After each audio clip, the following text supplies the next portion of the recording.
Student today we are going to continue lecture on wealth tax. ठीक है, तो हमने अभी पढ़ा था कि वेल्थ टैक्स क्या होता है और ये प्रॉपर्टीज़ पे लगता है। किन प्रॉपर्टी पर? जो नॉन प्रोडक्टिव प्रॉपर्टीज़ होती हैं उन पर वेल्थ टैक्स लगता है। ठीक है, जिन प्रॉपर्टी को हम खुद इंजॉय करते हैं उन प्रॉपर्टीज़ पे वेल्थ टैक्स इम्पोज करती है सरकार। ठीक है, सो वही प्रॉपर्टी जो है वो वेल्थ मानी जाती है in the I of law, जो नॉन प्रोडक्टिव होती है, जिन्हें हम खुद इंजॉय करते हैं। ठीक है, नेक्स्ट वेल्थ जो काउंट होती है वो राउंड ऑफ होती है इन द मल्टीपल ऑफ ₹100। ठीक है, और जो वेल्थ टैक्स होता है that is rounded off in multiple of ₹1।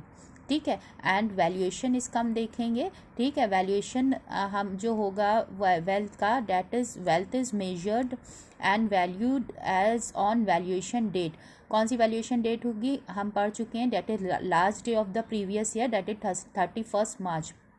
तो 31 मार्च के रात 12 बजे तक जो लास्ट आवर है, लास्ट मोमेंट है, उस मोमेंट तक जो आपकी प्रॉपर्टी है उसी पर वैल्यूएशन होगा। सपोज़ 31 मार्च के रात 10 बजे तक में हमारे पास 10 फ्लैट थे। ठीक है ना, और फिर 11 बजे तक हमारे पास सिर्फ 3 फ्लैट रह गए, हमने 7 फ्लैट बेच दिए, तो वैल्यूएशन हमारा किस पे होगा? 3 फ्लैट पे होगा। ठीक है, मतलब 12 बजे तक जो हमारी जितनी प्रॉपर्टी है उस लास्ट मोमेंट पे, 31 मार्च के लास्ट मोमेंट मतलब 12 बजे तक के टाइम पर वैल्यूएशन होगा प्रॉपर्टी का, तो that is the valuation date. इसी पर वेल्थ टैक्स का वैल्यूएशन होता है। ठीक है, और सेक्शन 3 में हमारा जो है वो प्राइवेट ट्रस्टीज़ को जो है वो ट्रीट किया जाएगा एज एन इंडिविजुअल। ठीक है, wealth tax is imposed on individual, HUF and company only. ठीक है, और प्राइवेट ट्रस्टी को भी यहाँ पे इंडिविजुअल माना गया है। ठीक है, और अंडर सेक्शन 3 तो प्राइवेट ट्रस्टी जो होगा वो पे करेगा वेल्थ टैक्स। ठीक है, उसको ट्रीट किया गया एज एन इंडिविजुअल। न व्हाट इज चैरिटेबल ट्रस्ट? क्या ट्रीट किया? चैरिटेबल ट्रस्ट जो है वो ट्रस्ट है, और प्रॉपर्टी ट्रस्ट की क्या होती है? एग्जेम्प्टेड होती है, तो ये एग्जेम्प्ट है। चैरिटेबल ट्रस्ट पे वेल्थ टैक्स नहीं लगेगा under section 3।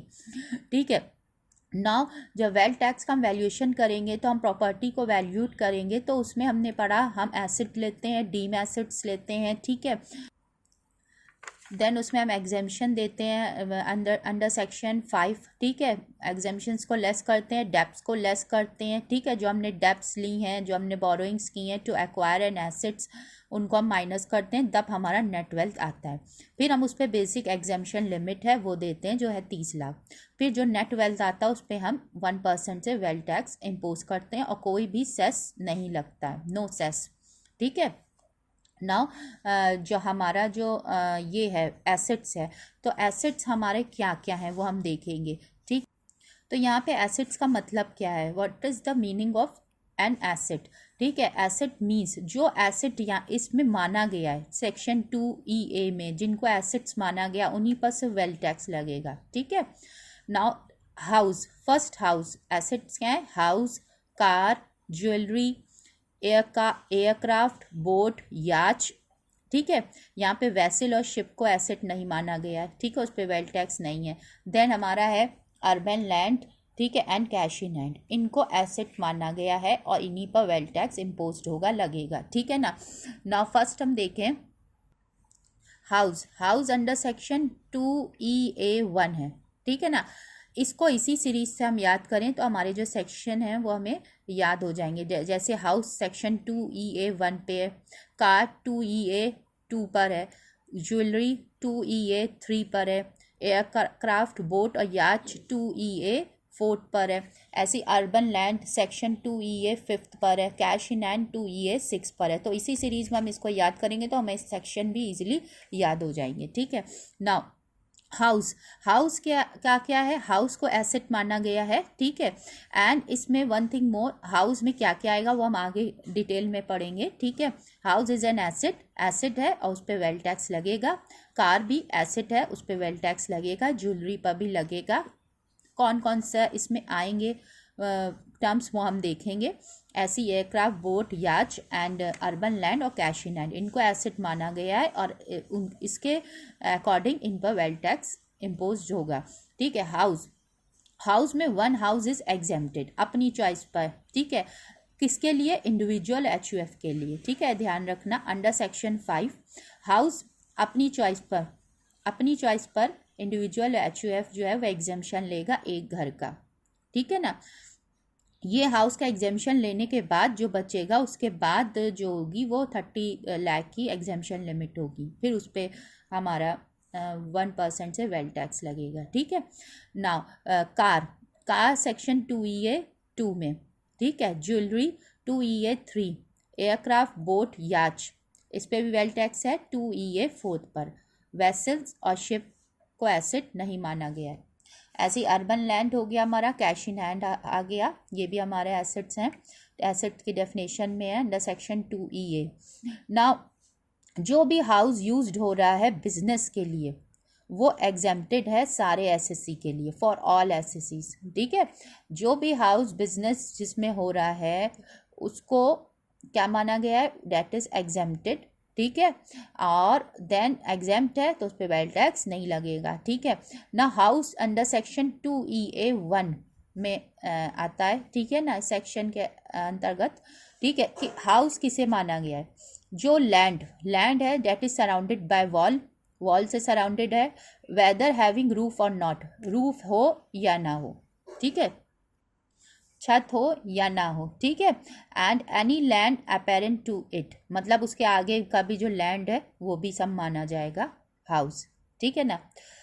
Okay, guest house को भी हाउस माना जाएगा। Farm house situated within the range of 25 kilometre from local limit of municipality, मतलब म्यूनिसिपैलिटी की रेंज में 25 किलोमीटर की रेंज में म्यूनिसिपैलिटी की अगर कोई फार्म हाउस है, ठीक है, तो उसको टैक्सेबल माना जाएगा। Within the range of 25 kilometre है, ठीक है।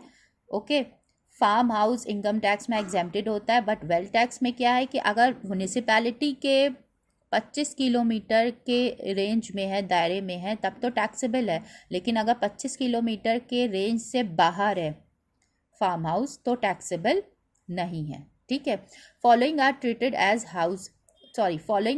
ट्रीटेड एज हाउस, ठीक है। एक्सेप्शन कौन से हैं? स्टॉक इन ट्रेड, ठीक है। स्टॉक इन ट्रेड, सपोज एक बिल्डिंग है उसमें हमने बहुत सारे फ्लैट्स बनाए हैं, वो हमारा स्टॉक इन ट्रेड है, ठीक है, उसको हाउस नहीं माना जाएगा, that is not treated as house, ठीक है। तो उस पर वेल्थ टैक्स भी नहीं लगेगा, ठीक है।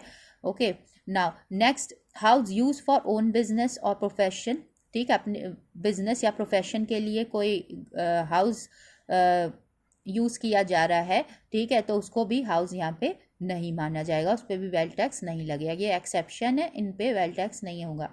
रेसिडेंशियल हाउस जो है, ठीक है, जिसको लेट आउट किया गया है 300 दिन या 300 दिन से ज़्यादा के लिए, ठीक है ना, ड्यूरिंग द प्रीवियस ईयर, 300 दिन या 300 से ज़्यादा दिन के लिए अगर किसी रेसिडेंशियल हाउस को रेंट पर दिया गया है तो उसको भी हम एक्सेप्शन में लेंगे, ठीक है, वो भी, उन पे भी एग्जेम्पशन है, उन पे भी वेल्थ टैक्स नहीं लगेगा, ठीक है ना।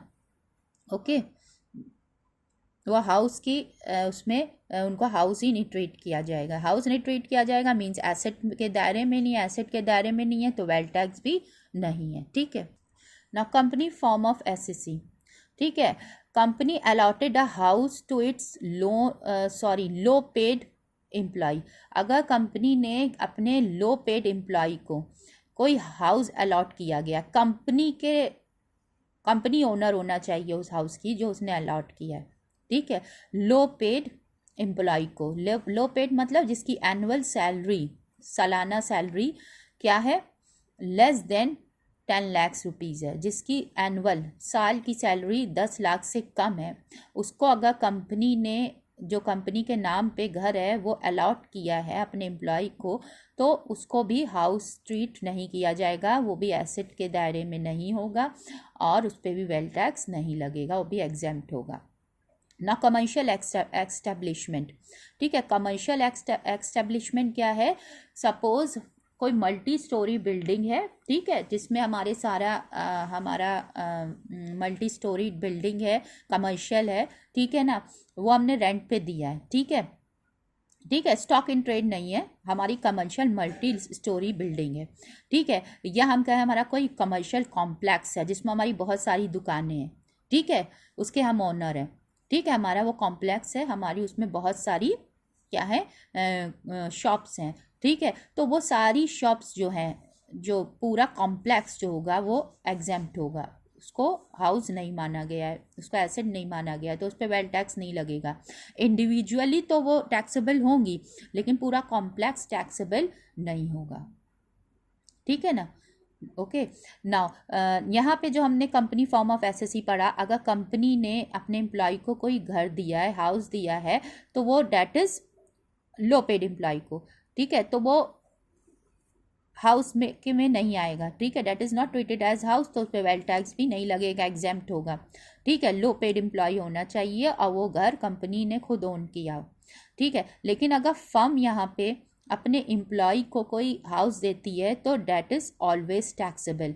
ये जो हमारा ये जो हमारी जो प्रोविज़न है, ठीक है, ये that is for only company.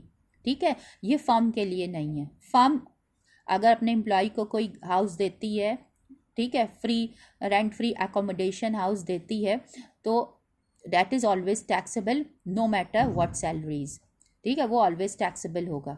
ठीक है, यहाँ पे रेंट फ्री एकोमोडेशन की बात हो रही है। ठीक है ना, अब हम देखें कौन से घर टैक्सेबल हैं, कौन से नहीं हैं। Residential house allotted by a company to part time director whose salary is ₹1,00,000 per annum. ठीक है, क्या ये टैक्सेबल होगा या नहीं होगा? ठीक है, यह हमें देखना है। ठीक है, तो that is taxable. Why? Because यहाँ पे आप देख रहे हो 1,00,000 पर एनम, इसकी सालाना सैलरी तो 10 लाख से कम है, तो ये एग्जेम्प्ट होना चाहिए। But why it is taxable? Because ये रेसिडेंशियल हाउस है, कंपनी ने ओन नहीं किया है। ठीक है, नाउ रेसिडेंशियल और commercial building held as stock in trade. ठीक है, रेसिडेंशियल या कमर्शियल बिल्डिंग जिसको मैंने बोला स्टॉक इन ट्रेड को ट्रीट नहीं किया गया एज हाउस। ठीक है, वेदर वो रेसिडेंशियल हो या कमर्शियल हो तो वह टैक्सेबल होगी नहीं, एग्जेम्प्टेड। ठीक है, now commercial complex having 20 offices giving on rent by the owner, taxable no, exempted. पूरा कॉम्प्लेक्स, इंडिविजुअली तो शॉप्स होंगी टैक्सेबल, लेकिन पूरा कॉम्प्लेक्स जो होगा वो टैक्सेबल नहीं होगा, एग्जेम्प्ट होगा। मल्टी स्टोरी ऑफिस कॉम्प्लेक्स, ठीक है, नो। ठीक है, जहाँ पे बिजनेस हो रहा है that is not taxable. Residential house given on rent for 300 days during previous year, residential house rent पे दिया गया है 300 दिन या 300 दिन से ज़्यादा के लिए, तो क्या वो टैक्सेबल होगा under wealth tax? That is no. ठीक है, ओके क्लास, तो आई थिंक ये इतना क्लियर हो गया होगा। Okay, thank you.